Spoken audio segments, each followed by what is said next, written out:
सुंदर और दयालु लड़की थी जिसका नाम था ब्यूटी। वह अपने पिता के साथ एक छोटे से गांव में रहती थी। उसके पिता एक व्यापारी थे जो अपने काम के सिलसिले में एक दिन जंगल से होकर गुजर रहे थे। अचानक उनकी नज़र एक बड़े और खतरनाक किले पर पड़ी।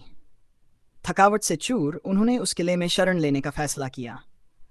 किले में बहुत सुंदर बगीचा था जिसमें एक शानदार गुलाब खिला हुआ था। ब्यूटी के पिता ने सोचा कि यह गुलाब ब्यूटी के लिए एक सुंदर तोहफा होगा और उन्होंने उसे तोड़ लिया। लेकिन जैसे ही उन्होंने गुलाब तोड़ा, एक विशाल और डरावना जानवर वहां प्रकट हुआ। वह जानवर गुस्से में था और गरजते हुए बोला, तुमने मेरी गुलाब चुराई है, अब इसके बदले तुम्हें इसकी कीमत चुकानी होगी। डरे हुए पिता ने जानवर से माफ़ी मांगी और कहा कि वह इसे अपनी बेटी के लिए ले जा रहे थे।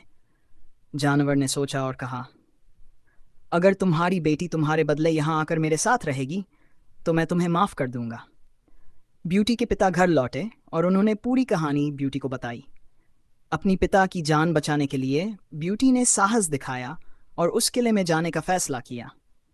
जब ब्यूटी किले में पहुंची तो वह जानवर को देखकर डर गई, लेकिन धीरे धीरे उसे एहसास हुआ कि जानवर दिखने में जितना भयानक है, अंदर से उतना ही दयालु है। जानवर ने कभी भी ब्यूटी के साथ बुरा व्यवहार नहीं किया, बल्कि वह उसकी देखभाल करता और उसे खुश रखने की कोशिश करता। समय बीतने के साथ ब्यूटी और जानवर के बीच दोस्ती हो गई। ब्यूटी को जानवर की अच्छाई और दयालुता दिखाई देने लगी और धीरे धीरे उसने जानवर को उसके रूप के बावजूद पसंद करना शुरू कर दिया।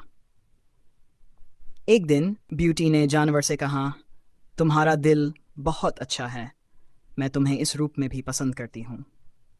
ये सुनते ही एक अद्भुत घटना घटी। जानवर अचानक एक सुंदर राजकुमार में बदल गया। राजकुमार ने बताया कि एक जादूगरनी ने उसे इस जानवर के रूप में तब्दील कर दिया था और केवल सच्चे प्रेम की शक्ति ही उसे वापस उसकी असली रूप में ला सकती थी। ब्यूटी के सच्चे प्रेम ने वह जादू तोड़ दिया था। ब्यूटी और राजकुमार ने खुशी खुशी शादी कर ली और वे दोनों हमेशा के लिए खुशहाल जीवन बिताने लगे। कहानी का संदेश, सच्ची सुंदरता दिल में होती है, न कि बाहरी रूप में।